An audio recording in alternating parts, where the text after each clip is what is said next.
आप दोस्तों आगे बढ़ने से पहले इस वीडियो क्लिप को ध्यान से देखो। बहुत जगह है, हाँ बहुत जगह है, अरे बहुत जगह है, नहीं जगह है, बोलने बहुत जगह है, अरे बहुत जगह है, नहीं जगह है, हाँ बहुत जगह है। हेलो हेलो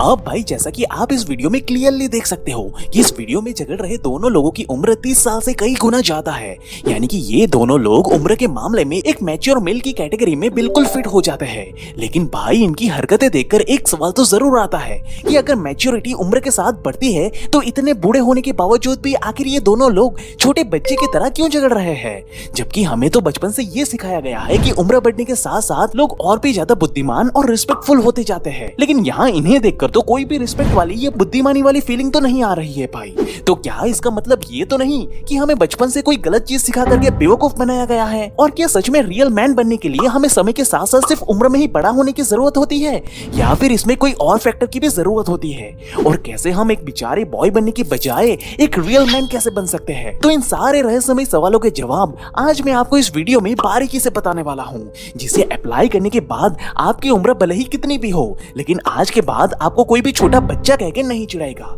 ये मेरा वादा है। तो इसलिए मेरे साथ इस वीडियो के अंत तक बने रहे। So hey beautiful people, welcome to Fundoo programming. मैं हूँ आपका दोस्त फंडू बॉय। अब सबसे पहले हमें ये जानना होगा कि आखिर एक बॉय और मैन में अंतर क्या होता है। तो असल में मैन एंड बॉय टर्म का इस्तेमाल मेल डेवलपमेंट के 2 स्टेजेस को दिखाता है, जहाँ नॉर्मली एक बॉय ऐसे मेल को कहते हैं जो अपने लाइफ के अर्ली स्टेज में होता है, जिसके अंदर अक्सर हमें एक बचपना, immaturity, lack of experience and lack of knowledge जैसी चीजें देखने को मिलती है। लेकिन वहीं जब बात एक रियल मैन की आती है तो यूजुअली मैन एक ऐसे मेल को कहा जाता है जो मैच्योर होने के साथ साथ उसके पास एक बॉय के मुकाबले में ज्यादा एक्सपीरियंस, नॉलेज एंड समझदारी होती है। इसलिए ये दुनिया अक्सर एक रियल मैन को responsible, independent and right decision maker जैसे टाइटल के साथ जोड़ करके देखती है, जिससे कि सोसाइटी के लोग अपने आप ही उन्हें रिस्पेक्ट देना शुरू कर देते हैं। लेकिन अक्सर देखा गया है कि ज्यादातर लोगों को यह भ्रम होता है कि उम्र बढ़ने के साथ ही एक टीनेजर बॉय असली मर्द बनता है, जबकि सही मायने में बॉय से रियल मैन तक की इस सफर में एज का कोई खास रोल नहीं होता।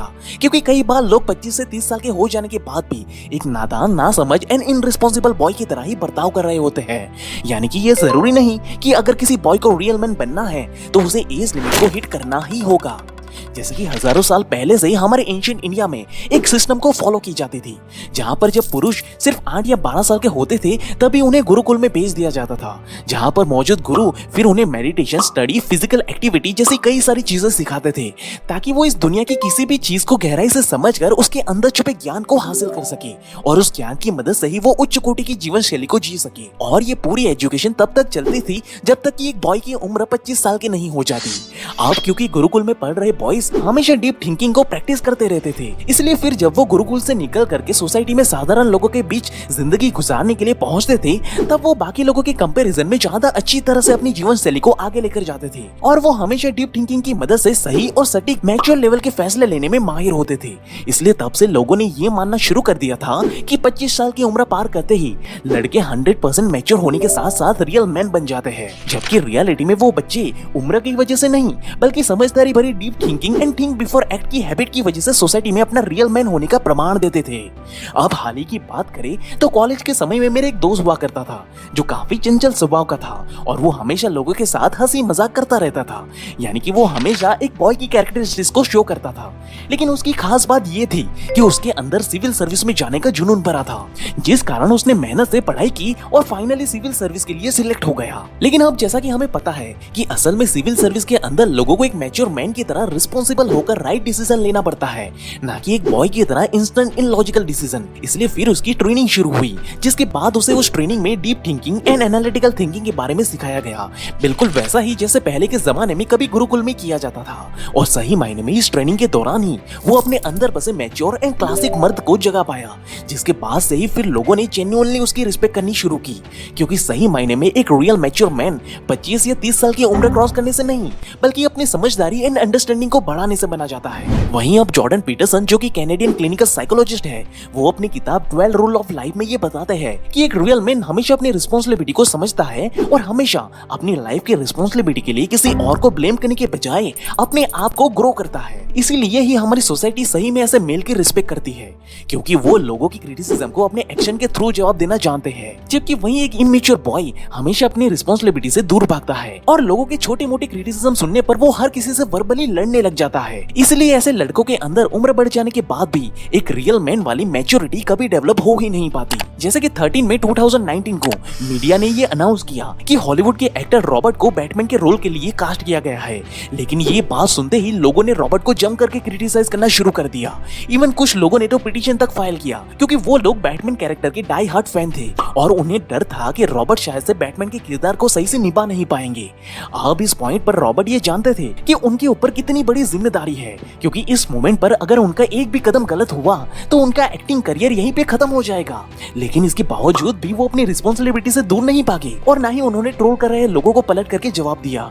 बल्कि उन्होंने अपने रोल के लिए जी जान से मेहनत की। और जब मूवी रिलीज हुई तो जो लोग रॉबर्ट को गालियां दे रहे थे वही लोग आज उनके डाई हार्ड फैन हो गए भाई। और रॉबर्ट ने इस एक्शन से बिना कुछ बोले ही पूरी दुनिया को ये प्रमाण दे दिया कि वो एक रियल मैन, एक असली मर्द है। नहीं तो इससे पहले लोग उन्हें बिना दाढ़ी मूंछ वाला एक छोटा क्यूट सा बच्चा ही समझते थे। वहीं अब अगली चीज जो एक बॉय को मैन बनाती है वो है इमोशनल इंटेलिजेंसी। अब इमोशनल इंटेलिजेंसी को आसान शब्दों में एक्सप्लेन करें तो ये एक ऐसी एबिलिटी है जिसके इस्तेमाल से आप अपनी इमोशन को रिकॉग्नाइज करके उसे अपने कंट्रोल में रखते हो और सिर्फ तभी उस पर रिएक्ट करते हुए एक्शन लेते हो जब एक्चुअली में एक्शन लेना जरूरी होता है। जैसे जब भगवान श्री कृष्ण बाल्य अवस्था में थे तब उन्हें ये पता था कि असल में उनके माता पिता एक काल कोठरी में बंद है और वो जिन लोगों के साथ अभी रह रहे हैं वो उनके असली माता पिता नहीं है। फिर भी ये सच्चाई जानने के बाद भी वो इमोशनली ब्रोक नहीं हुए, बल्कि उन्होंने अपने इमोशन को अपने कंट्रोल में रखते हुए अपने माता पिता को छुड़ाने के लिए सही समय का इंतजार किया। और भाई इस इंतजार के दौरान भी वो डिप्रेस होकर घर के कोने में बैठे नहीं रहे,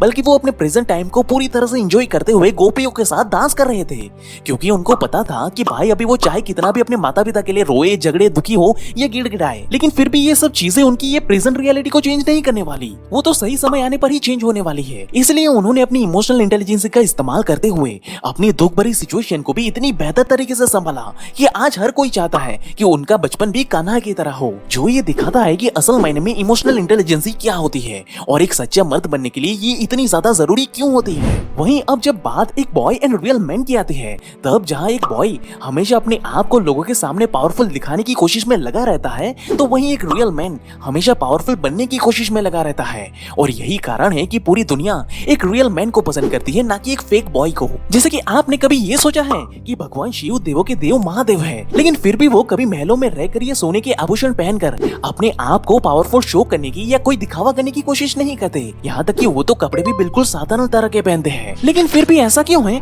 कि भगवान शिव को इंसानों तो क्या सारे देवता गण भी पूजते हैं? तो जवाब है कि भगवान शिव खुद को पावरफुल दिखाने के बजाय अपने ध्यान और डीप अंडरस्टैंडिंग से खुद को पावरफुल बनाने पर फोकस करते हैं और इसलिए उनका व्यक्तित्व या पौरुष इतना पावरफुल हो जाता है कि लोगों के सर अपने आप ही उनके तरफ झुक जाते हैं। सेम प्रिंसिपल स्वामी विवेकानंद जी भी इस्तेमाल करते थे, जहां पूरी दुनिया खुद को पावरफुल दिखाने के लिए सूट बूट पहनकर लोगों के सामने अपने बारे में अच्छी अच्छी बातें करने में बिजी रहते थे, तो वहीं स्वामी विवेकानंद जी अपनी समझदारी और शक्ति से सिर्फ भगवा वस्त्र पहनकर पूरी दुनिया को मस्कुलरिटी का पाठ पढ़ा करके गए, जिससे कि पूरी दुनिया को ये पता चला कि आखिर सही मायने में रियल एंड स्ट्रॉन्ग मैन बनने के लिए स्ट्रॉन्ग दिखना जरूरी नहीं है, लेकिन असल में अंदर से स्ट्रॉन्ग बनना जरूरी है। अब अगर हम एक मैन की थोड़ी प्राचीन हिस्ट्री को देखें तो हजारों सालों पहले से एक रियल मैन का सबसे पहला काम ये रहा है कि अपनी फैमिली को प्रोटेक्ट करना और उसकी बेसिक जरूरतों को पूरा करना। इसलिए ही प्राचीन काल में जब लोग जंगल में शिकार किया करते थे, तब उस समय सोसाइटी में उसी को एक स्ट्रॉन्ग मर्द माना जाता था, जो खतरनाक से खतरनाक जानवरों का शिकार करके भी